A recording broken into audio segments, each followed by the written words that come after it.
Halo, Assalamualaikum warahmatullahi wabarakatuh, kawan-kawanku se-Indonesia Raya. Alhamdulillah kita balik lagi nih ya ke podcast Koprumnas, judulnya Halo Koprumnas. So hari ini kita mau ngebahas tema yang luar biasa juga nih ya.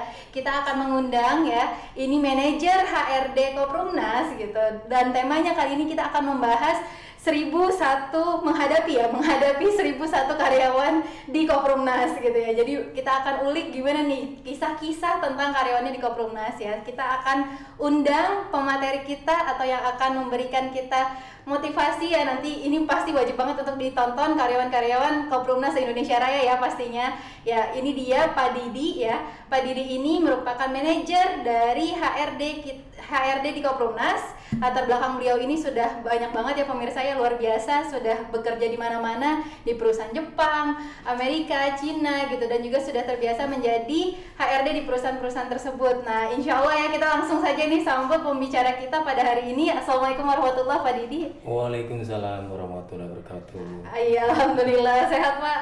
Alhamdulillah sehat. Alhamdulillah. Kemarin sempat ini ya Pak ya, sempat terkena COVID, tapi alhamdulillah sekarang beliau sudah sembuh pemirsa gitu ya, dan kita semua yang di sini sudah dites swab, sudah vaksin juga alhamdulillah. Pak Didi, sharing dong Pak sama kita, awalnya Bapak bergabung dengan Koprumnas seperti apa? Ini sebelumnya punten ya Pak, saya wawancara. Iya, boleh. Jadi awal bergabung di Koprumnas itu dulu sebenarnya memang bukan kemauan saya. Bukan kemauan Bapak. Bukan kemauan saya, karena memang awalnya dulu itu saya niatnya membantu. Membantu. Karena mungkin semua orang tahu lah bahwa ada istri saya kerja di Koprumnas ini. Tapi kayaknya semua nggak jarangnya tahu nih Pak. Orang juga nggak kenal juga gitu, karena memang saya profesional kerja. Iya gitu. Betul Pak. Dan saya tekankan bahwa di sini memang tidak ada KKN. Karena Pak Dirut sendiri di awal dia tidak membolehkan suami istri itu kerja dalam satu perusahaan. Ya kan? Jadi dulu saya di luar gitu loh. Tapi saya tetap membantu, dan Pak Dirut awalnya itu memberikan amanah ke saya, minta bantuan ke saya untuk mengurus legalitas perizinan. Awalnya itu ya Pak ya? Betul. Jadi ada satu perizinan yang belum selesai di Koprumnas, yaitu SIUP TDP yang belum sampai saat itu belum keluar, disuruh saya untuk mengurusnya. Nah, kebetulan saya nggak ada pengalaman sekali dengan legalitas, dengan perizinan itu loh. Tapi prinsip saya gitu loh, saya mau mengambil tantangan itu. Karena selama kita ada kemauan, mau belajar, insya Allah kita akan bisa gitu loh. Tujuan saya hanya karena apa ya? Kenapa saya mau membantu Koprumnas dulu itu karena visi misinya yang jauhin riba, perbanyak sedekah. Iya Pak, betul. Itu yang membuat saya tertarik sekali gitu loh. Tapi karena Pak Dirut bilang tidak boleh dalam suatu perusahaan itu suami istri, ya saya pun memakluminya dan menghormatin keputusan beliau. Karena memang di mana-mana ada perusahaan yang seperti itu. Iya betul Pak. Di perusahaan Jepang pun juga tidak boleh seperti itu. Akhirnya saya hormatin keputusan beliau, saya hanya membantu di luar, dan alhamdulillah apa yang dipercayakan ke saya bisa selesaikan walaupun lama sekali. Itu hampir 3 bulan, 4 bulan itu baru selesai, karena memang saya hanya mengikuti aturan saja. Iya Pak. Saya tidak mau memberikan uang apapun gitu loh. Karena apa? Prinsip saya ya, perusahaan ini mau besar, legalitasnya pun harus ditempuh dengan benar gitu loh. Dulu saya lakukan itu, makanya lama sekali, dan alhamdulillah pun proses demi proses pun saya laluin gitu loh. Jadi saya bolak-balik ke wali kota Jakarta Timur tuh hampir setiap minggu. Selama hampir 4 bulan itu alhamdulillah legalitasnya pun terwujud gitu loh. Alhamdulillah. Memang banyak sekali tantangan dan banyak pembelajaran tentang proses perizinan legalitas. Jadi Bapak tuh awalnya malah ngurusin perizinan ya Pak ya? Betul, itu saya menyelesaikan SIUP TDP, dan ternyata Siup TDB itu ditunggu sama beliau benar-benar gitu loh. Karena apa? Kalau Siup TDB sudah ada berarti Koprunas bisa launching. Masya Allah. Jadi habis itu baru Pak Dirut merekrut Bapak atau gimana tuh Pak? Bukan, tetap saya ada di luar. Oh tetap masih di luar tuh Tetap Pak. di luar ya. dan saya tahu banget gitu loh. Di dalam perusahaan Koprunas ini awalnya sulit untuk mengatur karyawannya. Oh oke. Mereka bolak-balik masalah di kekaryawanan. Bapak Dirut dan Ibu CEO nggak bisa keluar daerah. Dia hanya ngurusin di internal aja. Karyawannya ya Pak Betul, ya? bahkan ya dulu itu baru satu wilayah aja hanya untuk Jonggol aja gitu loh. Yang lainnya belum ada kerjasama karena memang di internal itu sendiri masih belum diselesaikan. Jadi Pak Dirut sama Ibu CEO nggak bisa keluar daerah karena memang internalnya belum beres gitu loh. Masih yang perlu diselesaikan ya Pak ya? Unik saya bisa bergabung itu unik. Oke, Pak. Karena apa? Sharing tuh Pak. Sudah ditetapkan HRD manajernya. Dulu itu bahkan saya membantu persiapan mejanya, membantu tempatnya. Sudah ditetapkan bahwa manajer HRD adalah si A, saya nggak mau nyebut nama ya. Besoknya beliau resign. Padahal sudah ditetapkan menjadi HRD. Manajernya sudah ada, mejanya sudah ada, saya pun juga menyiapkan, resign. Tiba-tiba gitu.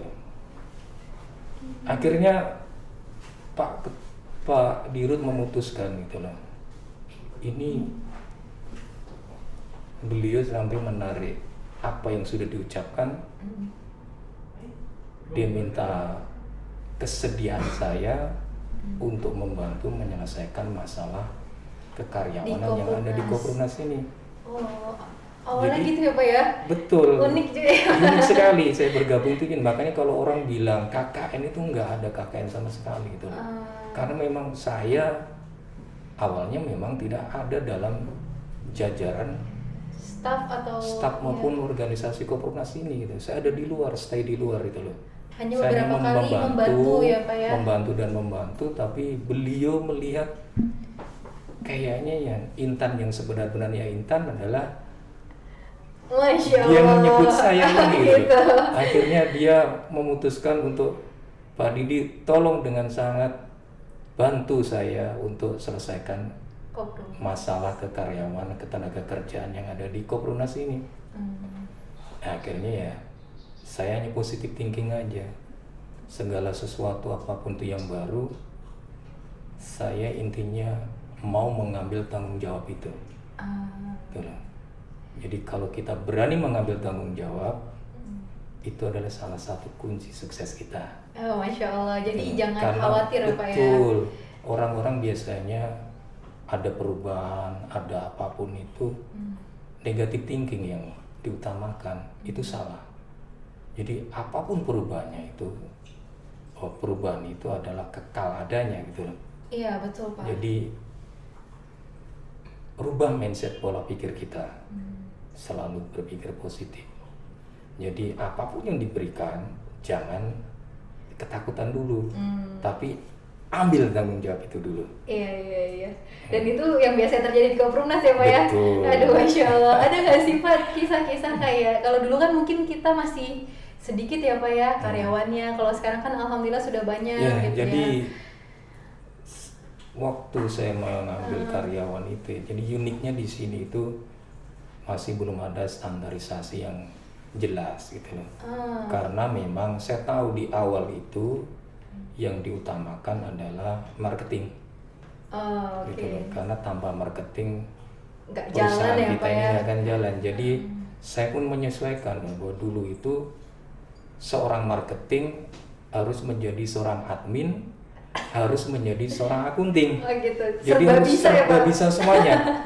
Jadi dia marketing iya, admin iya, akunting iya gitu loh. Itu masih jadi satu gitu loh. Karena memang perusahaan ini nggak serta-merta besar seperti ini gitu loh. Iya Pak. Waktu saya tanganin itu, kita itu hanya masih awalnya itu ngontrak satu ruangan di gedung Pembina ini. Iya. Satu ruangan, akhirnya berkembang, ngontrak 2 ruangan, 3 ruangan, 4 ruangan, 5 ruangan, hampir 6 ruangan begitu. Makanya dengan 6 ruangan itu kan biaya kos untuk sewa itu aja kan sebenarnya besar sekali. Iya Pak, pasti. Makanya Pak Dirut daripada menyewa, Mending lebih kita baik beli sendiri gitu loh. Iya, iya. Akhirnya lah kita beli di gedung Geraha Koperumnas yang sekarang nih ya sekarang pemirsa ya. ini. Alhamdulillah. Jadi prosesnya panjang, nggak Panjang instan. ya Pak ya. Betul. Tapi dalam penambahan karyawan dan lain-lain gitu itu oke ya Pak ya. Ya, jadi step by step semuanya. Saya Iya. membuat standarisasi semuanya. Dan alhamdulillah seiring berkembangnya Koperumnas ini memang harus ditata gitu loh. Iya, Nggak betul, bisa Pak. semuanya diambil sendiri. Iya. Marketing harus berpisah, divisinya akunting harus berpisah, Betul. divisi admin pun juga harus berpisah. Bahkan sekarang ada krisis center, ada lain-lain semuanya. Alhamdulillah udah memegang jobnya masing-masing ya Pak Betul, ya. alhamdulillah sekarang. Jadi memang prinsip saya memang saya tidak melakukan KKN. Dalam setiap rekrutmen karyawan pun saya hanya berdasarkan profesionalnya masing-masing. Oke. Tuh. Iya ya Pak ya. Aduh Masya Allah. Tantangan jadi seorang HRD itu apa sih Pak? Tantangannya Kalau- jadi sebenarnya gini loh, saya itu mengibaratkan bahwa perusahaan kita itu suatu kayak kapal gitu loh. Oke, kapal. Ya, saya harus memastikan orang-orang yang masuk ke kapal kita ini Iya.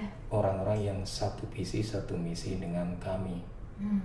Karena bahayalah kalau semua orang di dalam kapal itu menjaga kapal ini tidak bocor.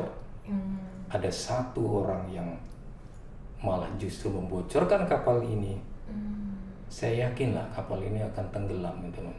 Iya. Jadi tantangannya adalah bagaimana saya memastikan orang-orang yang mau masuk kapal Koperumnas ini harus sesuai dengan visi misi dari perusahaan kita ini.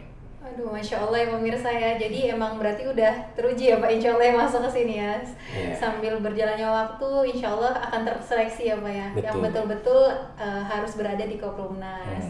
Lalu Pak, ada nggak sih Pak, kayak misalnya nih Bapak kan selama ini sudah menjadi HRD, pasti Bapak sering dapat keluhan kita-kita gitu ya pemirsa. Tapi kalau saya kayaknya belum pernah ngeluh nih ke Pak Didi. Ya pasti Bapak adalah dapat karyawan yang ngeluh ke Bapak, terus mungkin ada nggak sih Pak yang nangis-nangis gitu Pak cerita ke Bapak?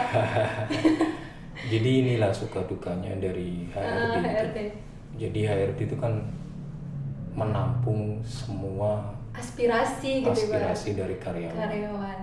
Dan saya tahu lah setiap yang saya rekrut itu kepribadiannya seperti apa, karakternya seperti apa, saya ngerti banget itu. Wih, Masya Allah.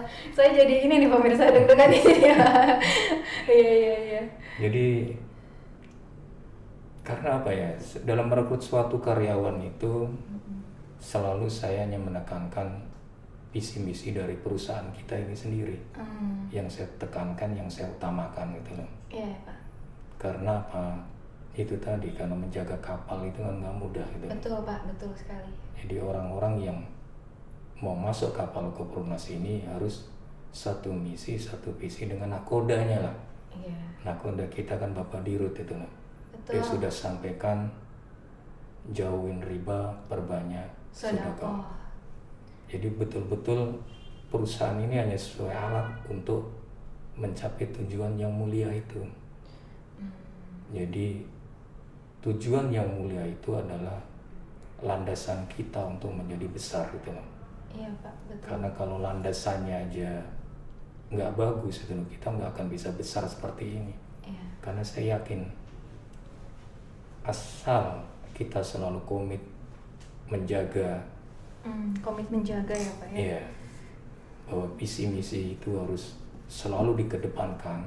Insya Allah lah, Allah yang akan tolong kita, Iya ya Pak ya. Allah yang akan lindungin kita, dan Oh, Allah Masya yang akan membesarkan perusahaan ini. Amin, Allahumma amin ya pemirsa ya. Bantu doanya juga insya Allah ya Koperumnas semakin maju ya Pak ya. Ya Allah, kalau di zaman pandemi seperti ini ya Pak ya, saya tuh selalu terkesima sama Koperumnas pemirsa. Kenapa gitu ya? Karena Koperumnas ini jarang banget mencat karyawan ya Pak ya? Bahkan kayaknya pernah nggak sih Pak mecat karyawan? Kayaknya enggak ya Pak ya? Jadi gini, prinsip kita, saya setuju dengan Bapak Dirut, Ibu CEO, bahwa perusahaan kami ini tidak akan pernah memecat karyawannya. Kecuali kalau karyawannya itu sendiri yang mengundurkan diri. Jadi selama dia bekerja sesuai dengan SOP, taat dengan aturan, insya Allah lah Kopurnas ini tidak akan pernah memecat karyawannya. Kenapa gitu Pak? Padahal kan mungkin dia udah ngelakuin kesalahan ini, kesalahan itu, kenapa nggak dipecat Pak? Itulah, jadi sebenarnya Kopurnas ini besar justru karena prinsip seperti itu. Oh iya, Masya Allah. Iya, karena apa ya, sama lah orang mau beli rumah tanpa sita, tanpa denda, tanpa riba, yang lain-lain, ya kan? Nah, dalam hal rekrutmen pun, dalam karyawan pun kita lakukan hal yang sama. Jadi insya Allah lah kalau kita melakukan sesuai syariah, ya insya Allah kita pun akan ada keberkahan di situ. Iya ya Pak ya. Bahkan selama pandemi ini ya pemirsa ya, Kopurnas bukannya mencat pegawai ya Pak, biasanya kan pada PHK nih Pak ya. Tapi malah kita ini ya Pak ya, buka lowongan sebesar-besarnya. Betul. Ya, jadi itu mungkin salah satu keberkahan ya Pak ya. Salah satu yang membesarkan Kopurnas ini adalah keberkahan dari Allah. Iya. Kenapa saya yakin di Kopurnas ada keberkahan? Karena niat awal tadi. Niat awalnya ya Pak niat awal visi misi dari Kopurnas itu yang membuat kita harus yakin gitu loh, bahwa selama kita berada di jalannya, insya Allah lah Allah akan melindungi kita. Itu yang pertama, niatnya sudah benar sekali. Jauhin riba, perbanyak sedekah, itu niat yang luar biasa gitu loh. Yang kedua adalah selain niat, jalannya pun juga harus benar. Iya Pak. Tuh, ini ya jalannya yang harus benar. Tuh, jalan yang benar itu otomatis adalah jalan yang sesuai dengan syariah. Ya, jadi kalau kita berjalan sesuai dengan hukumnya Allah, insya Allah lah itu pasti akan benar. Iya. Dan yang ketiga adalah niat benar, jalan benar, orang-orangnya pun juga harus benar. Orang-orangnya harus benar. Betul, orang-orangnya harus benar. Dan saya hanya menekankan orang-orang yang benar itu adalah orang-orang yang sehat rohaninya. Sehat rohaninya. Betul. Aduh, Masya Allah sekali nih Bapak nih. Dan di sini ya pemirsa ya, uniknya di Kopurnas itu pemirsa, semua pegawainya ya Pak ya, itu kita diwajibkan untuk berpakaian syar'i loh pemirsa gitu ya. Jadi kalau yang mungkin pas daftarnya nggak pakai kerudung ke sini gitu ya Pak ya, atau apa, jadi seolah dipaksa dulu nih, didorong nih gitu. Nanti lama-lama kan enak, terus akhirnya ikut menutup aurat di Kopurnas. Betul. Iya ya, Masya Allah sekali nih di Kopurnas. Kita harus selalu membuat suatu budaya tradisi yang syariah. Memang itu harus dipaksakan. Harus dipaksa ya Pak. Yeah. Kalau enggak mau ya Pak. Orang tidak akan merasakan gitu loh. Ternyata setelah dia rasakan, dia alamin, akhirnya nikmat juga gitu loh. Iya. Awalnya aduh panas deh Pak ini kayaknya. Panas gitu. Padahal di ruangan AC loh. Angin masuk semua, gitu. bla bla bla bla gitu. Suka dukanya karyawan kan sering mengeluh seperti, Pak saya nggak biasa untuk berhijab, saya nggak biasa ini. Tapi ya coba aja, ini kan aturan. Setiap karyawan harus ikutin aturan, saya selalu begitu kan. Iya betul Pak. Harus dicoba gitu loh. Akhirnya dicoba 1 minggu, 2 minggu, 3 minggu. Nggak taunya udah 3 tahun pemirsa. Alhamdulillah mereka akhirnya malah betah dengan sendiri dan merasa bahwa ternyata berhijab itu nikmat ya Pak ya. Alhamdulillah, jadi bukan hanya menciarkan riba gitu ya di Kopurnas, tapi mengajak gitu untuk para muslimahnya juga menutup auratnya ya pemirsa ya. Alhamdulillah. Pak, tips dong Pak menjadi karyawan yang baik di Kopurnas biar jadi pesan buat kita semua. Sebenarnya simpel lah, untuk menjadi karyawan yang baik otomatis dia harus mengikuti aturan di perusahaan kita ini. Aturan. Bekerja sesuai dengan SOP kerjaan masing-masing. Itu aja sebenarnya yang harus mereka pegang gitu loh. Karena selama mereka berpegang ke situ ya, insya Allah dia akan aman dalam bekerja gitu loh. Karena kalau bekerja sesuai SOP, otomatis lah dia akan selamat lah gitu loh. Iya, Tapi kalau bekerja tidak sesuai SOP, melakukan aturannya yang dia lakukan sendiri ya, biasanya tuh kesalahan-kesalahan itu akan datang dengan sendirinya itu loh. Jadi prinsipnya taati aturan perusahaan, bekerja sesuai SOP masing-masing. Jadi taatin SOP-nya aja nih ya. Jadi buat karyawan Koprumnas yang nanti nonton ini gitu ya, dicek lagi SOP-nya kita apa gitu ya. Nanti diperbaiki kesalahan-kesalahannya. Kita juga mohon maaf ya Pak kalau selama ini banyak salah. Saya mewakili ya karyawan dan juga pegawai yang ada di Koprumnas. Pak, selanjutnya nih Pak, pesan Bapak untuk para karyawan gitu Pak. Pasti Bapak banyak mendengar keluh kesahnya dari mereka. Mungkin tadi yang saya dengar nangis-nangis juga kayaknya ada ya Pak ya. Banyak ya Pak ya. Yang datang ke saya, nangis-nangis atau apapun itu. Tapi selalu saya akan bilang, kembalikan ke niat awal. Niat awal kalian bergabung di Koprumnas itu apa gitu. Setelah dia ingat niatnya, biasanya dia akan mulai ada kesadaran. Mulai nangis lagi tuh Pak? Nah, tapi nangisnya dia akan menjadi nangis yang berubah gitu loh. Karena memang tidak hanya sekedar teori gitu loh. Dalam praktek sehari dalam bekerja itu ternyata nggak semudah teori yang dipelajarin di mata-mata kuliah mereka itu. Betul Pak. Ternyata beda sekali gitu loh. Makanya itu kadang-kadang mereka ada yang kuat menghadapi itu, ada yang nggak kuat gitu. Tapi selama kita berpegang di niat awal tadi, insya Allah kita akan kuat, kita akan bisa menghadapi tantangan-tantangan itu. Tapi kalau niat awalnya sudah bergeser, saya sudah banyak melihat karyawan, baik jajaran manajer maupun jajaran yang paling rendah, kalau niat awalnya sudah bergeser, biasanya mereka tidak lama di Koprumnas ini. Gak lama ya Pak ya? Tidak lama. Saya lihat awalnya mau menggebu-gebu, awalnya pengen membantu Koprumnas membesarkan bla bla bla bla. Tapi setelah di lapangan ada godaan sedikit, dia tergelincir. Pak. Yang tadi jauhin riba, perbanyak sedekah, tolong masyarakat MBR. Nah, itu yang terpenting sekali. Itu sudah mereka lupakan dengan mengejar materi apapun lah itu. Biasanya itu nggak akan lama di Koprumnas, karena Koprumnas yang menjaga Allah. Ayo, Masya Allah ya pemirsa ya. Jadi kalau kita sudah tidak sejalan ya, Allah pun akan mau. Akan apa ya, bukan menyingkirkan ya Pak ya, akan dia sendiri seleksi yang alam lah ya Pak ya. Seleksi alam. Tidak pernah memecat orang gitu. Tapi dianya sendiri yang nggak betah dan melakukan resign.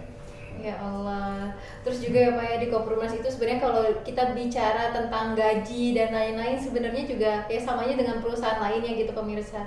Tapi walaupun kalau kita mau bandingkan dengan yang lain ya Pak ya, pasti lebih besar dan lain-lain gitu Pak. Tapi apa ya Pak, yang saya rasakan ya Pak ya, kita sharing-sharing juga, itu keberkahannya sih pemirsa gitu. Karena dulu jadi benar untuk gaji ini kita punya standar lah. Betul Pak. Kita punya aturan dan kita sudah punya aturan baku bahwa gaji ini memang kita harus mengikuti standar-standar lulusan apa, S1, lulusan SMA, itu pasti akan beda gitu. Tapi kembali ke niat awal. Setiap karyawan yang masuk ke Koprumnas selalu saya tekankan, jangan pernah Anda mengejar dunia. Selalu saya tekankan seperti itu. Seperti itu Pak. Jangan pernah Anda mengejar dunia. Niat awal salah, Anda akan salah dalam melangkah gitu. Istilahnya kalau kasarnya nggak lama ya Pak di Koprumnas ya. Makanya selalu saya kasih warning gitu. Jangan pernah mengejar dunia. Kalau Anda mengejar dunia di Koprumnas ini, saya pastikan tidak akan pernah dapat. Karena apa? Niatnya sudah beda. Ya, makanya selalu akan saya perbaiki niat. Masuk Koprumnas, kejarlah akhirat. Amin, Allahumma amin ya pemirsa ya. Tapi yang saya rasakan di sini banyak keberkahannya pemirsa gitu ya. Kalau mau dibandingkan dengan yang lain itu gajinya ya memang gak gimana-gimana gitu ya, tapi alhamdulillah cukup, malah berlebih gitu rasanya gitu ya pemirsa. Pak, ini kita lagi buka lowongan lagi nggak sih Pak sekarang? Kayaknya nih pemirsa ada yang mau tertarik nih Pak, pengen jadi karyawan Koprumnas, itu gampang nggak sih Pak ngeplaynya ke sini? Ngeplaynya sangat mudah sekali. Ngeplaynya mudah ya Pak ya? Karena itu tadi kita menggunakan sebagai background saya tadi ya, jadi saya bekerja di perusahaan Cina, perusahaan Jepang, Amerika. Semua gaya-gaya mereka itu saya ambil satu-satu itu loh. Saya ambil yang bagus-bagusnya buat Koprumnas ini. Dari dalam hal seleksi karyawan pun justru saya mengutamakan referensi dari karyawan-karyawan kita. Oh gitu. Jadi nggak jauh-jauh ya Pak ya? Nggak jauh-jauh gitu. Saya akan utamakan referensi dari karyawan yang sudah bekerja di perusahaan ini. Koprumnas, karena banyak dikitnya mereka tahu backgroundnya ya Pak ya.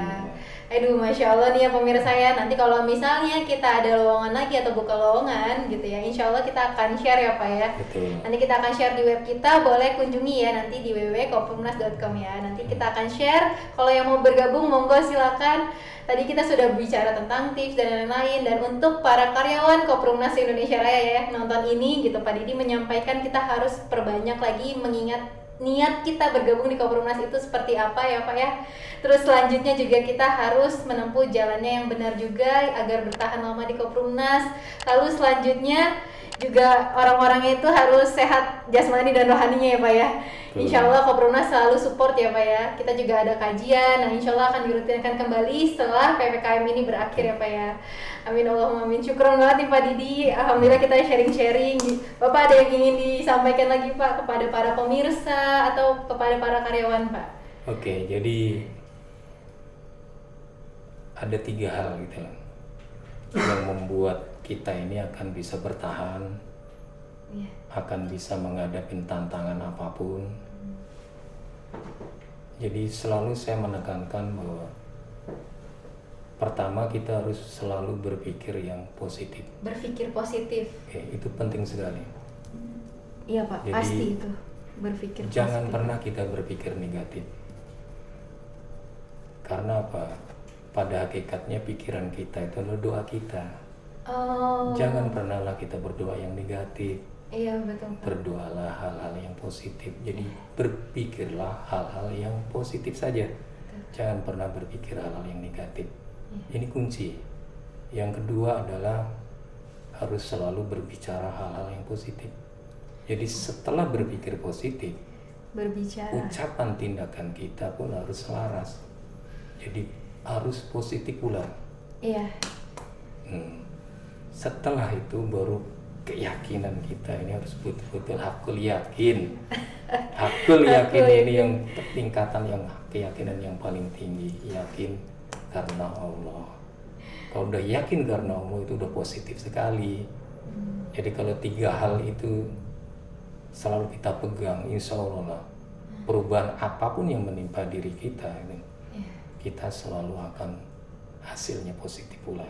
Aduh, Masya Allah ya pemirsa ya. Kita harus megang 3 kunci itu, mau dimanapun kita ya Pak ya, mau kerjanya dimanapun gitu ya, yang nonton ini gitu, ataupun karyawan-karyawan Koprumnas yang nanti harus banget ini nonton wajib ya, gitu ya pemirsa ya. Oke, alhamdulillah kita sudah sharing-sharing dengan Pak Didi ya. Insya Allah nanti video ini jangan lupa ya nanti akan di-share gitu ya ke teman-teman, terus ke karyawan Koprumnas seluruh Indonesia. Insya Allah kita akan jumpa lagi nih Pak Didi di podcast-podcast selanjutnya gitu ya. Nanti kita akan ngundang pembicara yang lebih keren lagi pastinya, yang TOP BGT gitu ya kalau kata kalau kata Bu CEO kita. Nah nanti besok juga kita akan membahas tentang Korwiltan gitu ya, tentang tanah. Jadi bagi para juragan tanah yang nonton ini juga nanti nonton lagi ya, simak lagi podcast kita selanjutnya. Terima kasih banyak Pak Didi sudah mau diundang di tengah kesibukannya Pak Didi. Sama-sama Bu Lisa. Saya dipanggil Bu. Oke, terima kasih.